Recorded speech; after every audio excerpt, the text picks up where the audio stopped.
Past history of miscarriage, और किसके लिए कर सकते हैं जी? और Down syndrome, Turner syndrome, trisomies, screening, ठीक है, डिफॉर्मिटीज, टेराटोजेनिसिटी, इन सब चीजों के लिए, ठीक है। अच्छा, मुझे अब आगे से बताएं, हमने उस दिन पढ़े थे मैकेनिज्म, तो सबको आ गया ना? हार्मोनल रिसेप्टर्स कौन कौन से एक्टिव होते हैं, कौन कौन से सिस्टम्स एक्टिव होते हैं, कुछ आइडिया है? कोई एक हार्मोन का नाम बता दो जो सप्रेस होता है और दूसरा हार्मोन एक्टिव होता है। और प्रोजेस्टेरॉन जो है वो सप्रेस हो जाता है, एस्ट्रोजन जो है वो एक्टिव हो जाता है, ठीक है। उसकी वजह से मायोसाइट्स और myoepithelial cells, intracellular calcium, prostaglandins, uterine contractions increase करेंगे, कैल्शियम इंक्रीज होगा, फिर एक कॉर्टिकोट्रोफिन रिलीजिंग हार्मोन प्लेसेंटा से है वो भी इंक्रीज करेगा, गैप जंक्शंस इंक्रीज होंगे, जिसकी वजह से इसको स्टिमुलस मिलेगा और उसकी वजह से क्या होगा, more and more uterine contractions और सर्वाइकल डायलिटेशन। ये कुछ छोटा सा प्रोसीजर था, मैकेनिज्म था लेबर का। उसके बाद आपने स्टेजेस भी पढ़ लिए। अच्छा, ये जो डिलीवरी ऑफ द बेबी पूरा मैकेनिज्म है, ये कौन सी स्टेज ऑफ लेबर में हमने पढ़ा था? कोई मुझे बताएगा? Second stage of labour, very good, excellent. अच्छा, मोल्डिंग किसे कह रहे थे? कोई मुझे बताएगा मोल्डिंग किसे कह रहे थे? आज का टॉपिक बहुत छोटा सा है, परेशान नहीं होना। मोल्डिंग किसे कह रहे थे? स्कल बोन्स बिल्कुल कंप्रेसिबल हो सकती हैं इजीली, और उसका पर्पस क्या होता है जी? क्या होता है पर्पस? हेड के डायमीटर को रिड्यूस करना, ठीक है। अच्छा, अब डायमीटर की बात आई है तो मुझे बताओ कि मोस्ट अप्रोप्रिएट जो डायमीटर है वो कौन सा है? कौन सा है और कौन सा लॉन्गेस्ट है? तो मैंने आप लोगों को किस तरह से याद करवाया था, जो सब वाले हैं वो छोटे होंगे और उनमें से एक सब वाला अच्छा और एक सब वाला अच्छा नहीं है। तो कौन सा वाला अच्छा और कौन सा वाला अच्छा नहीं है? सब मेंटोब्रैगमेटिक, एक कह रहे हैं जी सब मेंटो, एक कह रहे हैं सब ऑसिपिटो इंटीरियर। कौन सा अच्छा है जी, मुझे बता दो।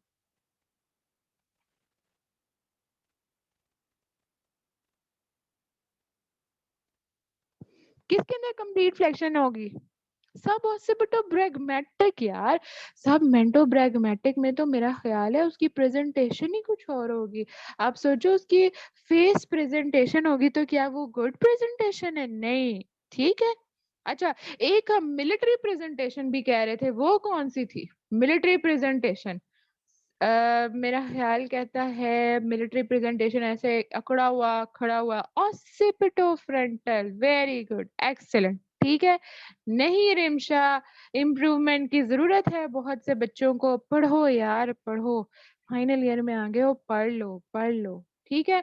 अच्छा, जल्दी से मुझे ये रिवाइज करवा दो। सबसे पहले क्या होगा जी? सबसे पहले क्या होगा? मुझे स्टेजेस, एंगेजमेंट, बिल्कुल। उसके बाद क्या होगा? डिसेंट।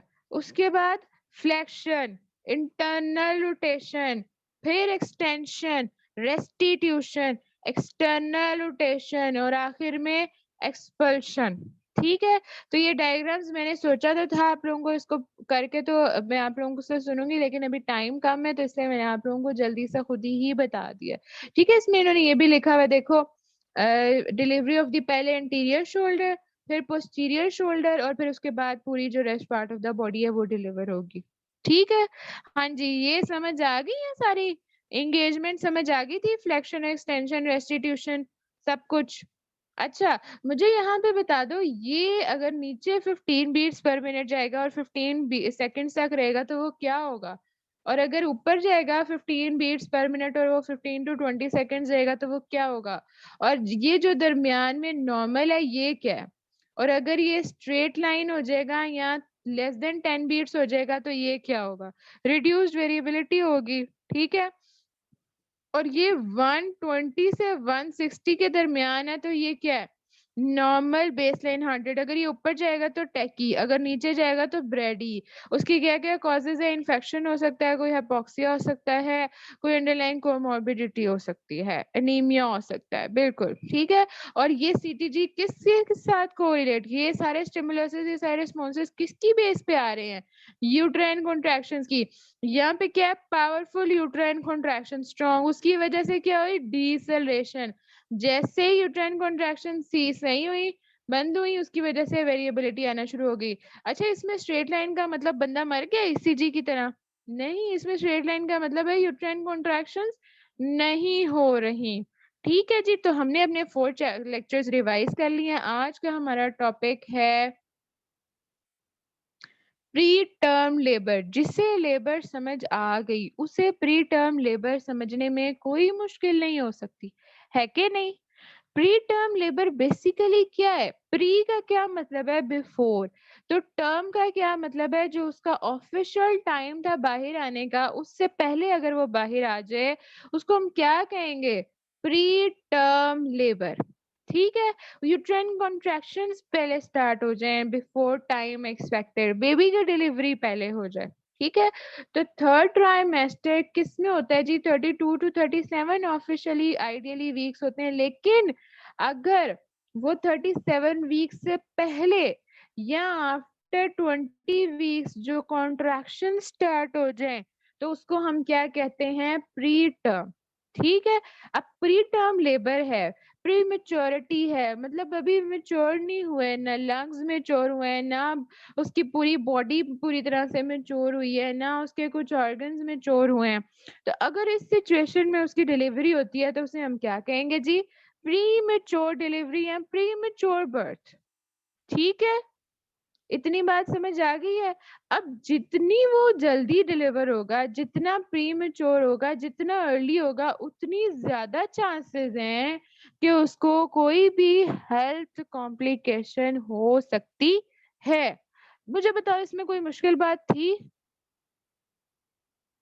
अच्छा, आपकी बुक्स में लिखा हुआ है जी 3 टाइप्स के प्री टर्म होते हैं। एक होता है माइल्डली प्री टर्म, एक होता है वेरी प्री टर्म, एक होता है जी एक्सट्रीमली प्री टर्म। यानी कि 32 से 36 वीक्स के दौरान जो होगा वो माइल्डली यानी थोड़ा-सा प्री टर्म, थोड़ा-सा पहले आ गया और आना भी नहीं चाहिए था, वो आ गया। वो क्या था 28 से अगर 31 तक होगा, तो वो वेरी प्री। और जिसको अभी बिल्कुल भी नहीं आना चाहिए था बाहर, उसका टाइम ही नहीं आया अभी, तो वो क्या है जी 24 से 7 वीक्स का ड्यूरेशन। अब आप ये देखो, ये सारे के सारे जो ड्यूरेशंस हैं वो आफ्टर 20 और बिफोर 37 है। ठीक है।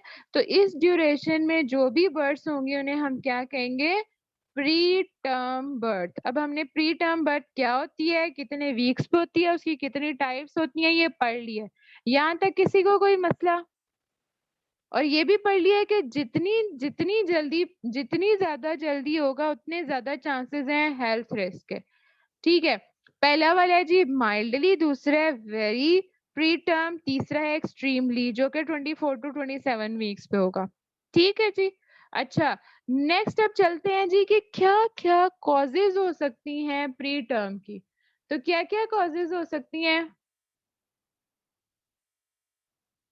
सबसे पहले smoking, alcohol, rubella syndrome, teratogenicity, कोई इन्फेक्शन हो गया है, मल्टीपल प्रेगनेंसी है। और क्या हो सकता है जी? सोचें, बगैर डायग्राम देख के भी आप सोच सकते हैं। और क्या क्या हो सकता है? कोई प्रीवियस सर्जिकल जो थी वो नहीं हो रहा है इससे हाईलाइट। अच्छा, इससे करके देखती हूँ। एक सेकेंड, मैंने कहा आप लोगों को हाईलाइट कर दूं।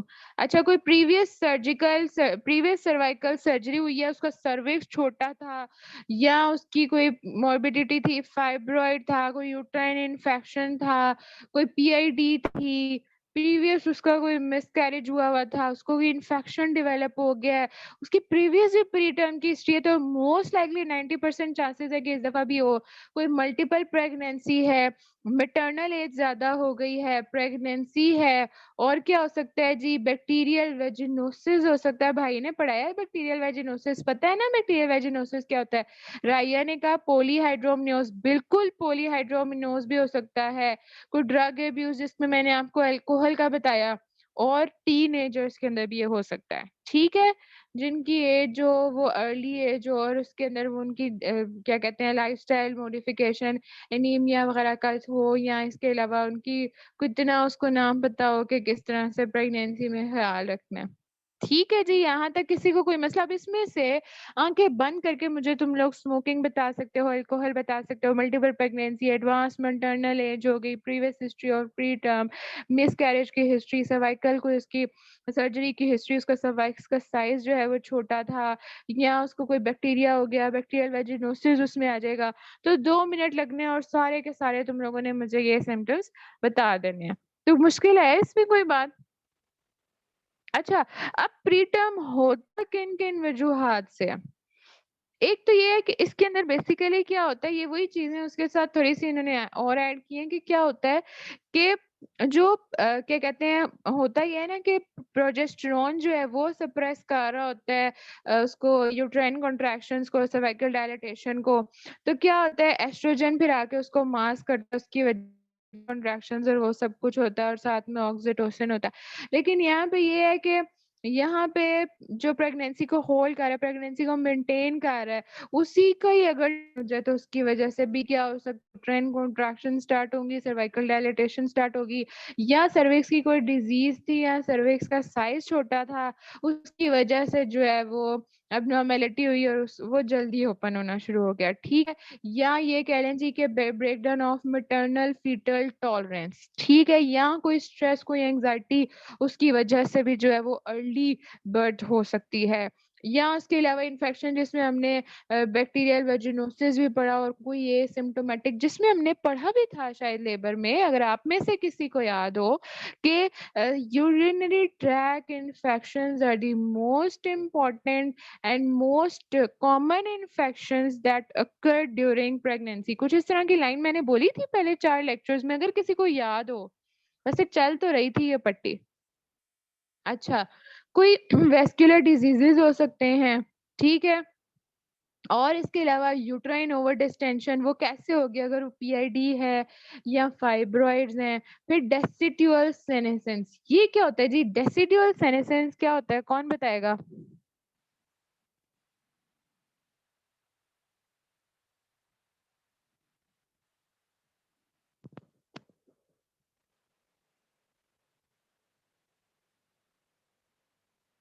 जी, डेसिडुअली सेनेसेंस जी, बताएँ क्या होता है?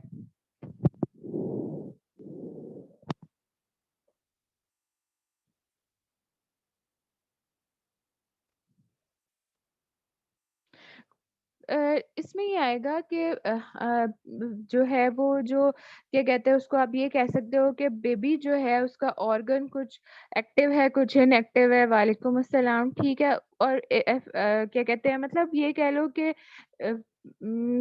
अब आप ये कह लो टेरिटोजेनिसिटी अकॉर्डिंग इसको जो है ना वो आप मिला लो, उसके अंदर ये आएगा, ठीक है? उसको हम कहते हैं रेसिड्यूअल सेनेसेंस, ठीक है? अगर हम इसको आपको इसकी प्रॉपर डेफिनेशन बताऊँ तो उसमें ये होता है कि जो मैटरनल रेसिड्यू होता है वो transiently lived terminally differentiated organ that begins to form immediately. जो क्या कहते हैं उसको, मैटरनल रेसिड्यू है वो ट्रांजिएंटली यानी लाइव हो जाता है, उसके साथ ये जो इसका भी कोई ऑर्गन है वो भी कह लो कि डिफरेंशिएटेड होगा, आधा लाइव होगा आधा नहीं। इस तरह कोई टेरिटोजेनिसिटी का केस हो या कोई एब्नॉर्मैलिटी का केस हो, उसे हम इसके अंदर गिनते हैं, ठीक है? थोड़ी सी मुश्किल टर्म है लेकिन हमें सिर्फ इसका थोड़ा सा मीनिंग पता होना चाहिए। ठीक हो गया? अब अगर मैं आपको सेनेसेंस की बात करूँ तो सेनेसेंस का क्या मतलब है? सेनेसेंस का ये मतलब है कि जिसके अंदर सेल जो हैं क्या करते हैं, डिवाइड करना बंद कर देते हैं लेकिन डाई नहीं करते, खत्म नहीं होते, इसे कहते हैं सेनेसेंस। तो ये जो मैटरनल डेसिड्यू है उसके अंदर ये सेनेसेंस डेवलप होता है, साथ में प्लेसेंटा के साथ बेबी का भी जो होता है उसके अंदर भी जब आफ्टर जब वो क्या कहते हैं उसको ओव्यूलेशन हो जाती है उसके बाद ये डेवलप होता है, ठीक है? इतनी सी बात कोई इतनी खास इम्पोर्टेंट नहीं है लेकिन आपको थोड़ा सा बताने में कोशिश करूंगी, आपको इसकी डायग्राम भी साथ दिखा दूं, ठीक है? या नहीं दिखा सकी तो एंड पे आपको शेयर भी कर दूँगी। ठीक हो गया ये बात?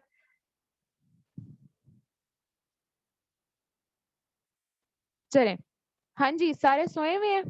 अच्छा, अब इसके क्या-क्या रिस्क फैक्टर्स हो सकते हैं? क्या-क्या मसले हो सकते हैं जिसकी वजह से जी के प्री टर्म प्रेगनेंसी हो सकती है। हमने पीछे भी पढ़ ली है, वही सारे यहाँ पर भी लिखे हुए हैं। सर्विक्स शॉर्ट है, मल्टीपल प्रेगनेंसीज हैं, प्रीवियस प्री टर्म, सबसे फर्स्ट पे आएगा प्रीवियस प्री टर्म हिस्ट्री। ठीक है? अगर कोई बंदी आती है वो कहती है मेरा प्रीवियस प्री टर्म का था, तो आपने उसको फट से कह देना है कि 90% चांसेस है इस दफा भी इसका प्री टर्म हो, तो उसकी हमने पूरी की पूरी तैयारी करनी है। ठीक है? कोई यूट्रस या प्लेसेंटा की प्रॉब्लम हो सकती है, स्मोकिंग, सिगरेट या कोई ड्रग्स वगैरह लेती है, कोई इन्फेक्शन है, कोई क्रॉनिक डिजीज है जिसमें क्या होगा, जेस्टेशनल डायबिटीज हो सकती है, हाइपरटेंशन हो सकती है, कोई ऑटो इम्यून डिजीज हो सकती है, एंजाइटी, डिप्रेशन, स्ट्रेस, या उसकी कोई रिलेटिव की डेथ हुई है, कोई किसी किस्म की, या उसको कोई ऐसी स्ट्रेस जो उसको नहीं होनी चाहिए थी, या उसको कोई इस तरह का सदमा वगैरह, या इस तरह लड़ाई झगड़ा, ये सारी चीजें, बहुत से फैक्टर्स आ सकते हैं। ठीक है? और स्ट्रेसफुल लाइफ इवेंट्स, वही चीज जो मैंने आपको बता दी। ठीक है? और साथ में जिस तरह एक बच्चे ने बताया पॉलीहाइड्रोमिनोज का भी मैंने जिक्र किया था एक दफा स्टार्टिंग के लेक्चर में।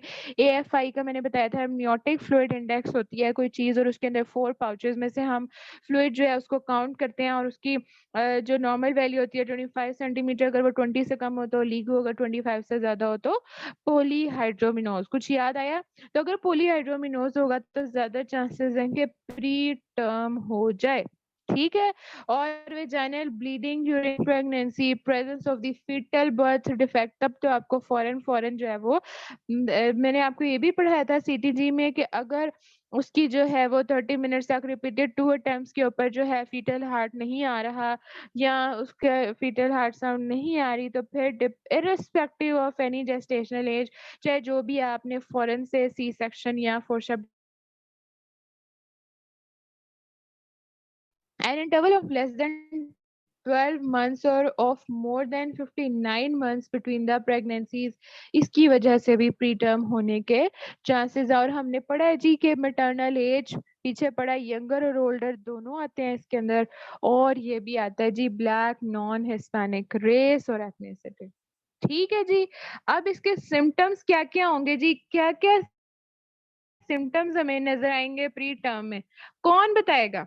सोच के बताएं। वही यार सिम्टम्स हैं जो तकरीबन आपकी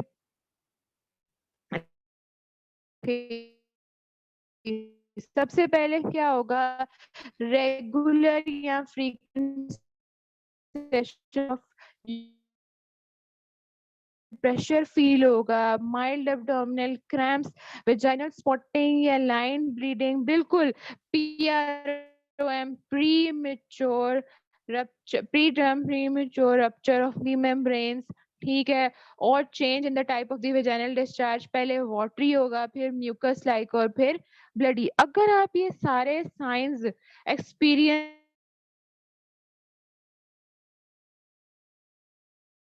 रेगुलर कॉन्ट्रैक्शंस हैं, ये सारे ये जो है किसकी इंडिकेशन है? प्री टर्म लेबर की। इसका क्या मतलब है कि अब baby is ready to come outside. दो चीजें करनी है, या तो अगर अर्ली स्टेज है, अर्ली फर्स्ट स्टेज है, तो हम उसको कोशिश करें कि हम उसको वापस बैक लेकर जाएं, उसे कहें भाई तुम अभी वापस जाओ, अभी तुम्हारा टाइम नहीं आया, जब तुम्हारा टाइम आएगा ना तब तुम बाहर आना। ठीक है? और जितने भी उसके रिएक्शंस हो रहे हैं उन्हें भी स्टॉप करना, उन्हें भी कहना कि भाई सर्विक्स को कहना अभी आप डायलेट ना हो, अभी आपका टाइम नहीं आया। यूट्राइन कॉन्ट्रैक्शंस को भी कहना कि अभी ना हो, अभी रुक जाओ, अभी जरूरत नहीं आने की, अभी जरा 2-4 हफ्ते और रहो। ठीक है ना? ये सारी हमारी फर्स्ट, लेकिन हमें पता है कि अभी सारी चीजें हो गई हैं, तो फिर हमने क्या करना है? फिर हमने क्या करना है? Prepare for the emergency pre term birth. ठीक है? ये दो चीजें होती हैं। अब उसको किस तरह से करना है हम आगे देख लेते हैं। उससे पहले हम देख लेते हैं ये साइंस कि जी अगर रेगुलर कॉन्ट्रैक्शंस जो हमने पहले पढ़ी थी सीटीजी में नॉर्मल लेबर में वो आ रही हैं, या वेजाइनल डिस्चार्ज में चेंज आ रहा है, या ब्लड आ रहा है जिस तरह वो साइन देखा था। ठीक है? पीरियड लाइक क्रैम्प्स आ रहे हैं, बैक पेन हो रही है, और इंक्रीज पेल्विक प्रेशर, ये वही बातें हैं जो ऊपर पढ़ी हैं, उसको फिर से पढ़ लिया है। ठीक है? तो अगर ये सारी चीजें आ रही हैं इसका मतलब है कि प्री टर्म लेबर स्टार्ट हो गई है। अब मैंने आपको बताया कि या तो उसे स्टॉप करें या उसे होने दें। अब स्टॉप आपने किस तरह से करना है? पहले आप प्रिवेंशन करोगे उसकी, राइट? किसी भी डिजीज को रोकने के लिए सबसे पहले क्या आती है? प्रिवेंशन, फिर आती है ट्रीटमेंट, राइट? तो प्रिवेंशन आप किस किस तरीके से कर सकते हो, कोई सोच के बताएगा?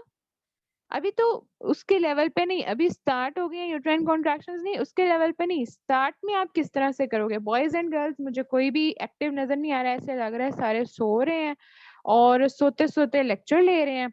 बिल्कुल जी, उसको कहना है स्मोकिंग सेसेशन, अगर वो स्मोकिंग करती है तो स्टार्ट ऑफ प्रेगनेंसी में कहना है ना। अच्छा, इसके दौरान हमने ये करना है कि उसको रेगुलर, अगर उसकी उसने आके बता दिया ना बुकिंग विजिट के ऊपर या स्टार्टिंग में रूटीन विजिट के ऊपर कि मेरी पिछली भी प्री टर्म थी, तो उसको कहना है भाई तुमने इतने विजिट्स करने हैं, उसका ज्यादा से ज्यादा ध्यान रखना है, उसे प्री नेटल केयर देनी है और उसको देखते रहना है, रेगुलर मॉनिटर करते रहना है, कोई भी साइन एंड सिम्टम शो हो फौरन उसको ब्लॉक कर देना है। ठीक है, वो कैसे करते हैं आगे बताती हूँ। साथ उसको कहना है हेल्दी डाइट ज्यादा से ज्यादा ले, ज्यादा से ज्यादा हेल्दी डाइट से क्या होगा जी? इन्फेक्शन होने के चांसेस कम हैं। बिल्कुल, सर्वाइकल लेंथ को भी मॉनिटर करना है। बिल्कुल, फकीहा ने सही कहा कि मॉनिटर करते रहना है अल्ट्रासाउंड से। अगर उसका सर्विक्स का साइज कम है या उसको सर्विक्स के साइज की कोई एबनॉर्मेलिटी है या उसकी कोई प्रीवियस सर्जरी हुई हुई है, तो हमने उसको मॉनिटर करते रहना है। ठीक है? या अगर उसको कोई फाइब्रॉइड, कोई यूट्राइन एबनॉर्मेलिटी, पीआईडी इस तरह के चांस, तो उसका भी। ठीक है? अच्छा, उसके अलावा क्या है जी कि रिस्की सब्सटेंसेस को अवॉइड करना है, जो इन्होंने पहले कह दी थी, स्मोकिंग और ड्रग्स, ये सारी चीजें। प्रेगनेंसी स्पेसिंग, जिस तरह हमने पीछे कहा कि 12 और 59 मंथ्स का जो टेन्योर है उसको, तो वो मैंने एक दफा बात पहले भी शायद आपको बताई थी कि वो जो मैंने मोटरवे वाली बात से आपको बताया था, तो वो वाली बात यहाँ पे भी इम्प्लीमेंट हो रही है कि स्पेसिंग होनी चाहिए प्रेगनेंसी बिटवीन टू प्रेगनेंसीज। ठीक है? अच्छा, उसके अलावा अगर कोई क्रॉनिक कंडीशन है जैसे जेस्टेशनल डायबिटीज है, एक्लेम्पशिया, प्री-एक्लेम्पशिया हो सकता है, ओबेसिटी हो सकती है, ये सारी चीजें भी क्या करती है? प्री टर्म लेबर का चांस बढ़ा देती हैं। तो उसको भी आपने अगर इजीली अच्छे से पहले शुरू से ही मानोगे, तो इससे क्या होगा कि प्री टर्म लेबर के चांसेस कम हो जाएंगे। ठीक है, लेकिन अगर आप इसे मैनेज नहीं करोगे तो क्या होगा? प्री टर्म लेबर के चांसेस ज्यादा होंगे। अच्छा, ये अब उसकी मैनेजमेंट, आखिर में पहले हमने क्या कर लिया? उसकी प्रिवेंशन। अब हम मैनेजमेंट किस तरह से मैनेज करेंगे उसको। सब उसकी कंट्रैक्शन स्टार्ट हुई तो हम उसे क्या देंगे? सबसे पहले तो आईवी फ्लूइड्स देंगे, साथ उसे क्या देंगे? टोकोलिटिक एजेंट। अब टोकोलिटिक एजेंट में सबसे पहले आता है मैग्नीशियम सल्फेट। मैग्नीशियम सल्फेट क्या करवाता है, कोई मुझे बताएगा? किसी को पता है मैग्नीशियम सल्फेट का क्या रोल है? इनहिबिटर, किसका इनहिबिटर है? कैल्शियम का इनहिबिटर है। और कैल्शियम क्या करवा रहा था? मैंने आपको बताया था पीछे, प्रोस्टाग्लैंडिन इंट्रासेलुलर कैल्शियम इंक्रीज कर रहा है, उससे क्या हो रहा है? कॉन्ट्रैक्शंस हो रही हैं, यूट्राइन कॉन्ट्रैक्शंस। तो ये क्या करेगा? यूट्राइन कॉन्ट्रैक्शंस को कम करेगा। ठीक है? और इसके अलावा बिल्कुल, अगर अगर कोई सरवाइव कर रहा है बेबी, तो उसके अंदर इसका सेरेब्रल पैल्सी के भी रिस्क को कम करता है। ये भी आपने, तो बेसिक इसका क्या रोल है? यूट्राइन कॉन्ट्रैक्शंस को कम करना। बिल्कुल,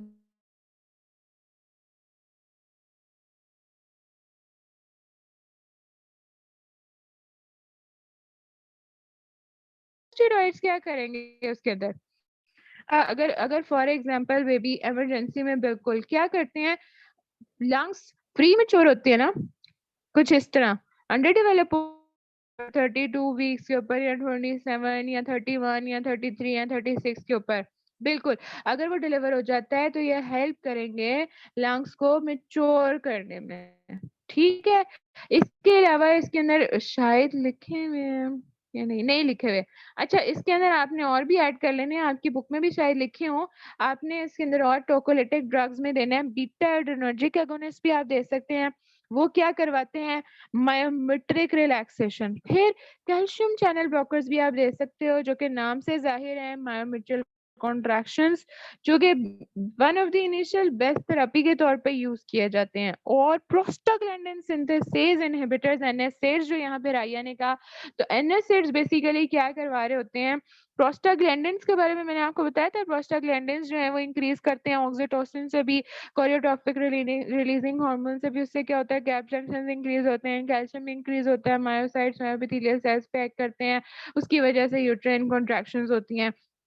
तो अगर हम एनएसएइड्स देंगे, उसमें प्रोस्टाग्लैंडिन सिंथेसेज इनहिबिटर्स हैं, वो भी क्या करेंगे, स्मूथ मसल कॉन्ट्रैक्टिलिटी को कम करेंगे, डिक्रीज करेंगे। इससे भी क्या होगा कि कॉन्ट्रैक्शंस और लेबर होने में जो है वो हम उसको रोक सकते हैं। ठीक है। और साथ अगर उसे कोई अंडरलाइंग इन्फेक्शन है तो उस इन्फेक्शन को हम किस तरह से देखेंगे, हम उसको एंटीबायोटिक्स का कवर देंगे। ठीक हो गई ये बात यहाँ तक? हाँ जी। और स्टेरॉइड्स की भी हमने, कॉर्टिकोस्टेरॉइड्स की भी बात कर ली, जिनका आपने बताया कि उससे क्या होता है कि कोई रिस्पिरेटरी प्रॉब्लम को, रिस्पिरेटरी डिस्ट्रेस जिसकी वजह से नियोनेटल डेथ्स हो जाती हैं, उसको प्रिवेंट करने में हम ये यूज करते हैं। ठीक है। अच्छा, अब अगर हो जाती है फॉर एग्जांपल प्री टर्म, अब सब कुछ हो गया है, हर चीज़ हो गई है, सर्वाइकल डायलेटेशन हो गई है, बेबी बॉय, तो हम उसके लिए क्या करेंगे? सबसे पहले तो हम कंफर्म करेंगे उसकी सारी लिस्ट। ठीक है? फिर उसके अलावा कॉन्ट्रा इंडिकेशंस देखेंगे, टोकोलिटिक्स वगैरह के सारे उसको देने की कोशिश करेंगे, आइसोटोनिक फ्लूइड्स देने की कोशिश करेंगे, ये सारी चीज़ें। लेकिन अगर ये सारी चीज़ें नहीं होती तो फिर हमने वो सारी चीज़ें देखनी है जो लेबर में होनी चाहिए, कि सर्वाइकल डायलेटेशन है कि नहीं है, यूट्राइन कॉन्ट्रैक्शंस हो रही हैं कि नहीं हो रही हैं, बेबी का फीटल हार्ट रेट है, बेबी का बाहर आने के लिए रेडी है, ये सारी चीज़ें। फिर आपने उसको पूरा का पूरा एक प्लान बनाना है, आपने देखना है, फटाफट आपने पीडियाट्रिशियन को कॉल करनी है, आपने देखना है कि इस दौरान मुझे कौन-सा सी सेक्शन करना पड़ेगा। ज़ाहिर है नॉर्मल डिलीवरी तो बहुत कम ही होती हैं, लेकिन अक्सर इसमें आपको फोर्सेप्स डिलीवरी या सी सेक्शन करना पड़ता है।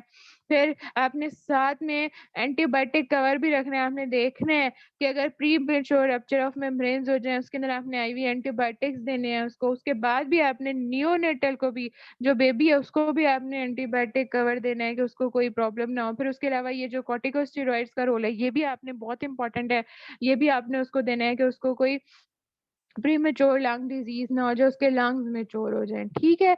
तो ये है जी आफ्टर मैनेजमेंट, और जो पीछे थी वो सारी टोकोलिटिक्स वगैरह, ये उसको रोकने के लिए। ठीक है जी, यहाँ तक किसी को कोई मसला? प्री टर्म लेबर क्या होता है, कैसे होता है, उसके क्या-क्या रिस्क फैक्टर्स हैं? अगर 37 से पहले डिलीवरी हो जाती है तो बेबी हॉस्पिटल में अंडर टेक रख जाता है, कुछ इनमें ले जाते हैं, कॉटन में रखते हैं और घर में उनको कॉटन में रखते हैं। दैट्स पॉसिबल, कॉटन का तो मुझे नहीं पता, लेकिन ये बात मैं अभी आपको बताने लगी हूँ कि अगर बेबी जो होता है वो डिलीवर हो जाता है, तो फिर ये देखो यहाँ पर हमने लिखा भी हुआ है कि अगर बेबी डिलीवर हो जाता है बिफोर 37 वीक्स, तो मेजॉरिटी जो होते हैं वो नियोनेटल आईसीयू होता है, उसके अंदर रहते हैं। उनको केयर चाहिए होती है। बहुत से पेशेंट्स को जॉन्डिस हो जाता है, उन्हें रेस्ट, वो जो ये इनक्यूबेटर होता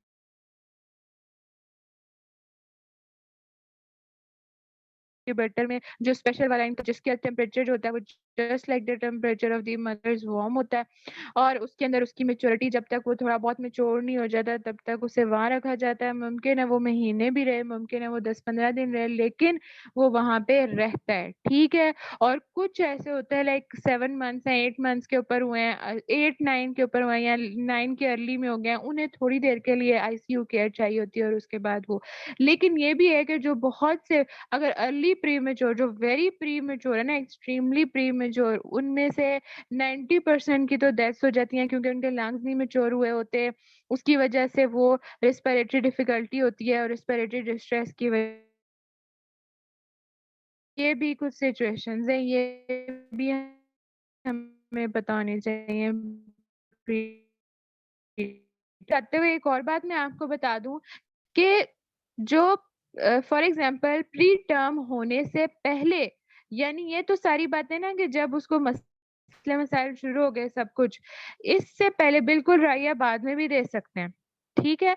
अच्छा, इसमें ये था कि उसकी प्रिवेंशन, यानी कि ऐसी पॉसिबिलिटीज़ या ऐसी चीज़ कि जो प्री टर्म लेबर को ही होने से बचाए। उसमें हम क्या-क्या कर सकते हैं, मैंने आपको बताया भी शायद कि प्रोजेस्टेरॉन के लेवल को हाई रखेंगे, उसको डिक्लाइन नहीं होने देंगे। सर्वाइकल सर्कलाज होता है एक, सर्जिकल सूचर्स लगाते हैं सर्विक्स के इर्द-गिर्द उसको बंद रखने के लिए। और जब टाइम आता है 37 वीक्स या 30 वीक्स पहले उसको ओ